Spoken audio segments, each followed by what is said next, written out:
Les accidents de la route constituent un véritable problème de santé publique. Selon l'OMS, près de 1,24 million de décès accidentels surviennent chaque année sur les routes du monde. Dans son rapport de 2013 de la situation sur la sécurité routière dans le monde, elle souligne que les traumatismes dus aux accidents représentent la 8e cause des décès dans le monde et la première cause de décès chez les jeunes de 15 à 29 ans. Si vous voyez le groupe de personnes affectées par ces accidents-là, c'est des jeunes. Actuellement, les accidents constituent la première cause de décès chez les jeunes de 15 à 29 ans. Et pratiquement la deuxième chez, disons, la frange active de la population, entre 15 et 49 ans. C'est les gens-là qui sont les plus affectés par les accidents de la circulation. Or, c'est ces gens-là que le pays a besoin pour qu'ils travaillent, pour créer la richesse dans les pays. Malheureusement, ces gens-là se font abattre dans la circulation, malheureusement, et le pays perd des bras valides. Et les gens se plaignent que ça ne marche pas, ça ne marche pas, il n'y a pas l'argent, mais l'argent, vous le jetez dans la circulation.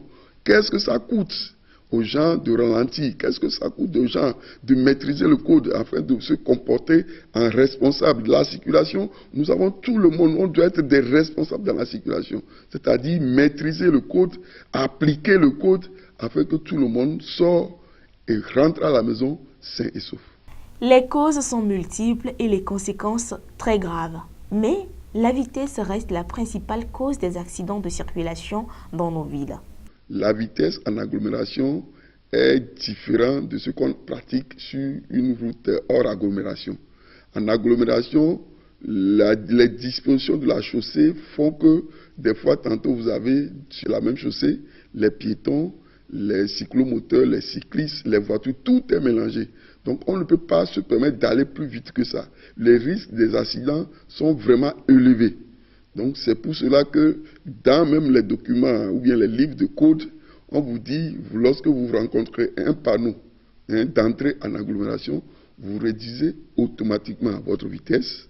Et en l'occurrence, dans nos agglomérations, si on met la vitesse est limitée à 60 km/h, mais en ville, à Lomé, nous avons jugé bon, et je crois, quand vous prenez l'axe boulevard de la Victoire, au niveau de Todman jusqu'à Capesso, le constructeur de la route Soja Satom a mis un radar pédagogique là-bas, et qui vous dit à quelle vitesse il faut aller. Et les gens apparemment ignorent le rôle même de ce radar. Malgré ce radar, on a mis des panneaux de limitation de vitesse à 40 km/h. Mais quand vous restez à côté de ce radar, vous serez étonné sur une centaine de voitures qui passent, là, plus de 80% sont en excès de vitesse. Un accident de la circulation a un coût socio-économique d'abord sur la victime, sa famille, son entourage et surtout le pays. Pas au service, à la maison, à l'église, partout, en empruntant toujours la route. Donc, nous sommes tous des potentiels. C'est-à-dire, si toi, tu peux respecter le code, mais un autre ne le ferait pas, et voilà, tu auras ton accident. Donc, nous voulons éviter tout cela. Nous voulons épargner cet état de fait. Les gens ne le savent pas beaucoup. C'est que les accidents, en dehors de, disons, de ce que nous voyons, c'est-à-dire, on voit la personne renversée, blessée, baignant dans le sang, ça va au-delà de ça. C'est des séquelles psychologiques qu'on n'enlève plus indélébiles. C'est qu'on appelle c'est tout un pan de l'économie nationale qui part. Comme ça, c'est comme si nous les Togolais, s'amusent à prendre des billets de 10 000 environ déchirés dans la rue. Je vais vous illustrer ça.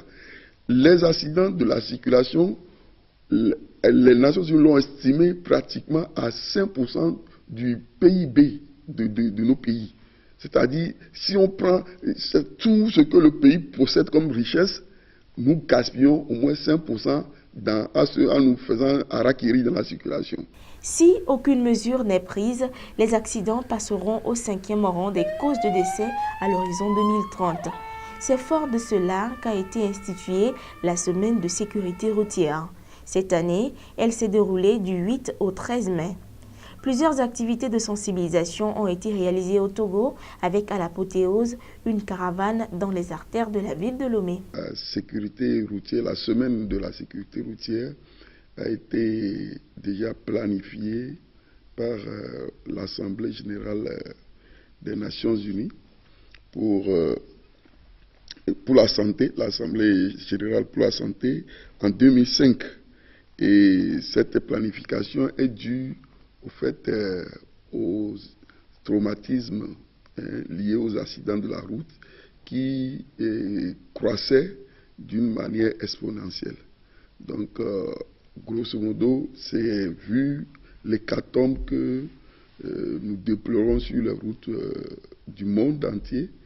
Je crois que l'Assemblée générale des Nations Unies, de même que l'Organisation mondiale de la santé, ont jugé bon de mettre en place une semaine afin de sensibiliser les usagers de la route sur les comportements à risque dans la circulation.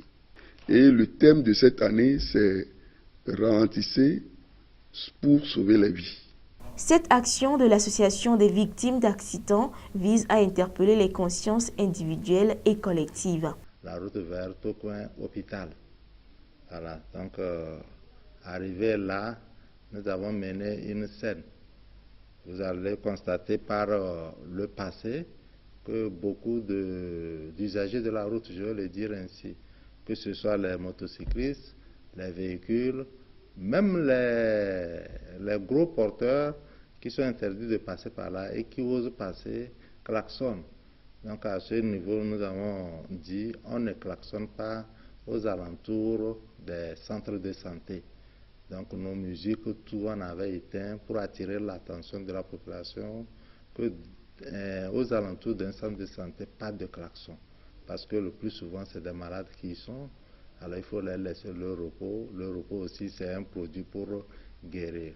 Donc après ce petit geste, nous avons continué notre caravane. Nous avons également continué à aller sur la voie de Adidogome.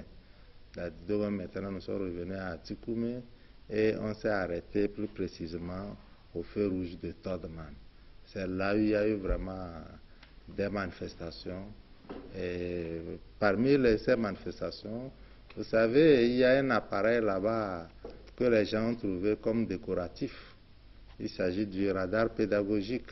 Et ça veut dire quoi? Une fois que vous dépassez déjà 40 km/h, le radar donne un chiffre en rouge.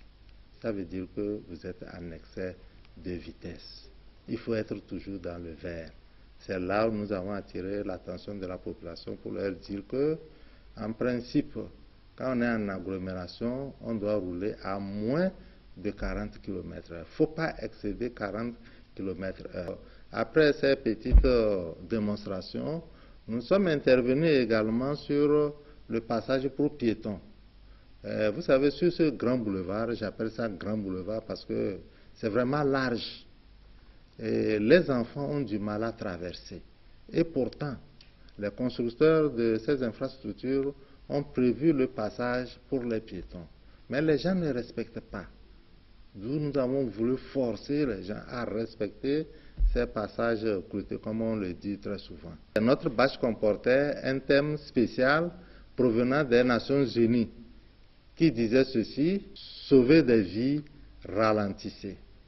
Je répète, sauver des vies, ralentissez. Ici, nous avons encore plus amplifié d'une manière ou d'une autre pour dire tout simplement, je roule doucement, je sauve ma vie. Voilà. Donc, nous avons également attiré l'attention de la population à ce niveau sur l'importance du port de casque. Vous savez qu'en cas de chute d'un accident, si vous avez le casque, vous êtes légèrement protégé. L'ampleur du traumatisme sera légèrement réduite. Donc, vous n'avez pas de casque, la tête tout droit vers le sol, c'est plus dangereux. Ça peut vous coûter également la vie. Donc, nous avons attiré l'attention de la population sur le port de casque. Mais le port de casque où nous avons encore insisté, ce n'est pas le fait de déposer le casque sur la tête. Et souvent, nos jeunes sœurs, excusez-moi, nos jeunes sœurs, après avoir fait cette tresse très jolie, ne veulent plus porter de casque. Ou à défaut, en voyant les policiers, prennent déposer légèrement, comme si c'était un foulard, sur la tête. Et quand on dépasse un peu le policier, on enlève, on raccroche sur la moto. Non, nous avons attiré leur attention qu'il faut toujours serrer le ceinturon. S'il n'y a pas de ceinturon, ça veut dire que vous n'avez pas porté de casque. Ça, c'est clair et net. Parce qu'en cas de choc, le casque se retrouvera d'un côté et vous de l'autre. Voilà ce qui se passe.